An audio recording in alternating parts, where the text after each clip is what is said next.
하이헬로 안녕. 여러분 잘 지냈어요? 반가워요. 그러면 레디 고! 지난 시간 이후 삼국의 왕 계보를 살펴봅시다. 고구려와 백제, 신라 왕들 이어서 살펴보면요. 안장, 안원, 양원, 평원, 영양, 영류, 보장입니다. 보장왕 때 고구려가 멸망했고요. 백제, 위덕, 해, 범, 무, 의자.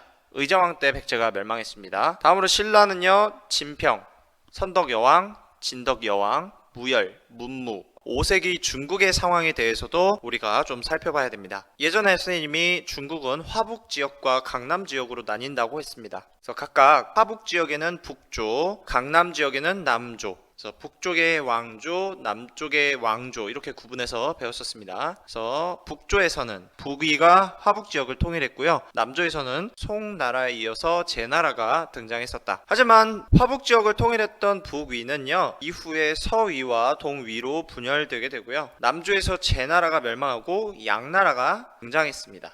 자, 우선은 중국의 상황 여기까지만 알고 진행하도록 할게요. 먼저 고구려의 23대 왕 안원왕입니다. 안원왕 때는요, 고구려의 왕권이 약해지기 시작했는데요. 왜 그랬냐 살펴보면 다음 왕의 자리를 두고 외척 쉬운 말로 왕의 외갓댁이라고 보시면 되겠습니다. 왕의 외갓집 세력끼리 다투기 시작합니다. 이 과정 속에서 왕권이 약해지기 시작했다. 자, 그러다가 신라와 백제가 동맹군을 결성하여 고구려의 한성과 한강 유역을 공격하기 시작합니다. 그래서 전쟁의 구도는요, 고구려의 24대 양원왕과 백제는 26대 성왕, 신라는 24대 진흥왕이 연합하여서 고구려를 공격했다. 낮에 동맹군이 승리했고 고구려군이 패배했습니다. 그래서 결국 백제의 성왕이 한성과 한강 유역을 회복했다, 차지했다라고 우리 배웠었죠. 고구려 아주 안 좋은 상황에 빠지게 됩니다. 내부로는 외척 세력 다툼이 계속되고 있었고 외부로는 한성과 한강 유역을 백제한테 빼앗겨서 그 힘이 약해지게 되었습니다. 고구려는 위기에 빠지게 됩니다. 거기에다가 중국의 상황이 변화하기 시작해요.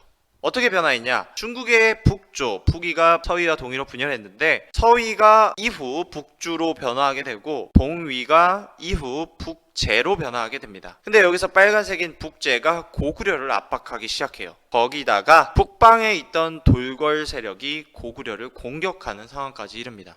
고구려 엄청 위기에 빠지고요. 이것을 해결할 방법이 필요하게 됩니다. 이미 고구려 내부는 귀족을 중심으로 고구려가 운영된 상태라 왕권이 굉장히 약했었고요. 외부로는 방금 얘기했던 것처럼 북조의 북제가 북방의 돌궐이 고구려를 공격하는 상황이었습니다. 그때 고구려에게 손을 내민 나라가 있었습니다. 그 나라 바로 신라였습니다. 신라가 비밀 약속, 비밀 조약을 요청합니다.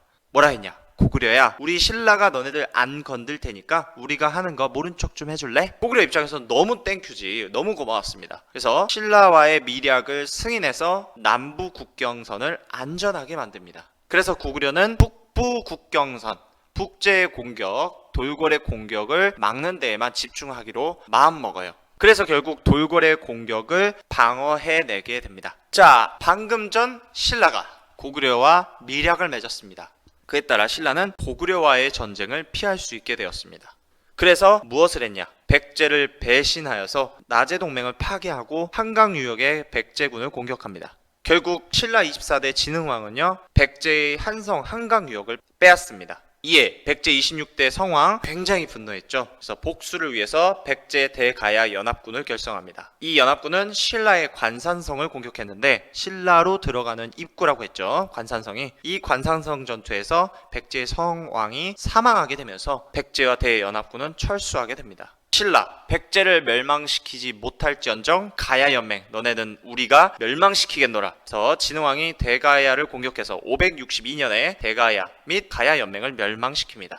이렇게 신라의 세력은 강해졌다. 그러다가 또다시 중국의 상황이 변화하게 됩니다. 바로 북주와 북제가 전쟁을 하게 돼요.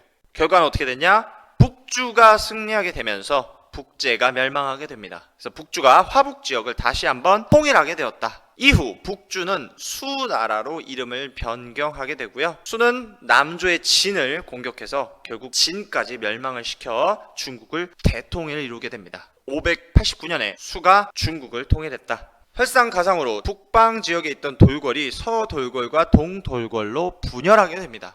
그래서 중국 대륙의 수가 굉장히 힘을 강력하게 가지게 돼요. 자, 이런 상황에서 고구려와 신라가 이제 전쟁을 치르게 됩니다. 고구려 26대 영량왕이 온달 장군에게 한강의 아차산성을 공격하게 합니다. 이 아차산성은요, 위치가 서울 지하철 5호선 아차산역에 있는 산성입니다. 그래서 우리 지도를 살펴보면요, 우리 서울특별시 있죠? 거기서 구리시라고 적혀있는 부분 보여요? 그 구리시 밑에 보면 이 부분 산이 있습니다. 이 산 끝에, 남쪽 끝에 이게 바로 아차산성입니다. 확대해서 보면 네, 이 지역이에요. 이 지역. 이 지역이 바로 아차산성 지역이다. 그러니까 고구려 입장에서는 서울을 되찾고자 아차산성을 공격했다. 그래서 590년에 고구려 온달 장군이 이끄는 고구려 군과 신라군이 전쟁을 치르게 되는데요. 그 결과 고구려가 패배하게 되고 온달 장군이 이곳에서 사망하게 됩니다. 이 내용이 바로 온달과 평강공주 이야기입니다. 한번 찾아보시고요. 이후 신라는요, 중국과 지속적으로 외교하면서 고구려를 공격해 줄 것을 요청하기 시작합니다. 신라는 지금 어떤 상황이냐? 고구려의 공격도 받고 백제의 공격도 받습니다.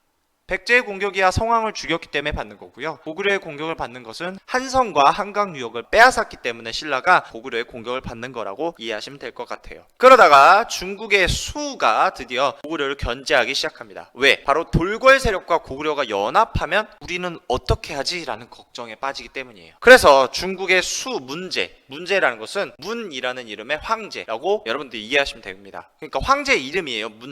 수 문제는요, 돌궐에 수와 교류를 강요하러 이동하게 됩니다. 돌궐로 이동하게 돼요. 그런데 이때 고구려가 하필 돌궐과 연합하기 위해 사신을 보냅니다. 이것을 수 문제가 보게 돼요. 고구려 사신을 직접 보게 됩니다.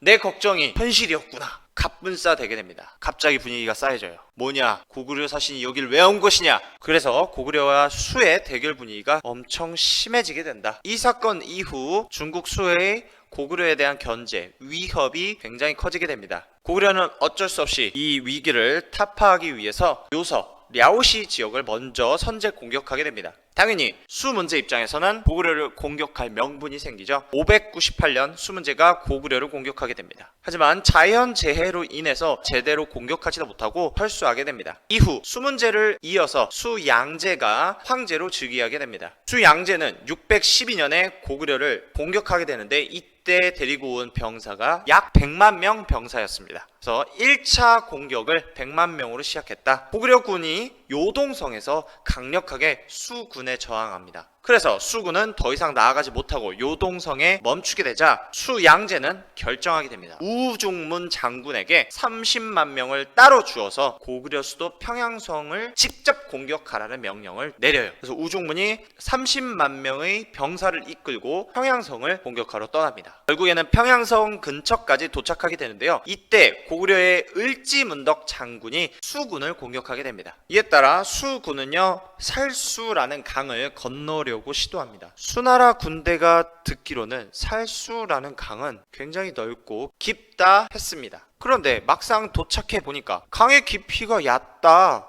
생각한 것보다 별론데? 자, 이때를 잡아서 빨리 건너도록 하자라는 결정을 내리게 됩니다. 그때 을지문덕 장군의 신호가 울립니다. 둥. 이 신호에 맞춰서 굉장히 큰 소리가 들리기 시작합니다. 바로 물이 수나라 군대를 휩쓸고 지나가게 된 겁니다. 살수라는 강 상류에서 을지문덕 장군이 물길을 막아 물을 한참 끌어모으고 있다가 수나라 군대가 지나갈 때쯤 되니까 이것을 풀어서 한꺼번에 물이 쏟아지게끔 한 겁니다. 그래서 굉장히 많은 군사들이 이 물에 휩쓸려서 익사했다. 이러한 물을 피해 빠져나온 군사들을 매복해 있던 을지문덕 장군의 군대들이 모조리 공격하고 죽이게 되면서 30만 명을 데리고 왔던 우중문의 수군이 3,000명만 살아남아 후퇴하게 됩니다. 굉장히 적은 숫자만 겨우겨우 살아남아서 돌아가게 되고요. 이 소식을 들은 수나라 황제 수양제도 군을 후퇴시켜서 그대로 수나라로 돌아가게 됩니다. 크게 졌기 때문에 사기가 꺾였어. 이대로 싸우면 질 가능성이 컸기 때문에 그냥 그대로 후퇴하게 됩니다. 이후 수양제는요 613년에 2차 공격을 했지만 실패하게 되고요. 614년에 다시 한번 3차 공격을 했지만 실패하게 됩니다. 수나라는 총 4번에 걸쳐 고구려를 공격했지만 실패하게 됩니다. 이로 인해 중국 수는 많은 손해를 보게 됩니다. 인명 피해도 있었고요. 식량의 손해도 있었습니다. 전쟁을 한번 하면 사람도 많이 동원되지만 식량도 많이 동원할 수밖에 없었습니다. 근데 그거를 4번이나 했어. 그러다 보니 수나라 재정 상황이 말이 아니게 됩니다. 수양제는 반성했어야 됩니다. 하지만 그렇지 않고 무리하게 큰 공사들을 진행하면서 중국 백성들의 불만을 사게 됩니다. 결국 중국 백성들의 분노가 폭발하게 되고요. 중국 전국에서 많은 반란이 발생하게 됩니다.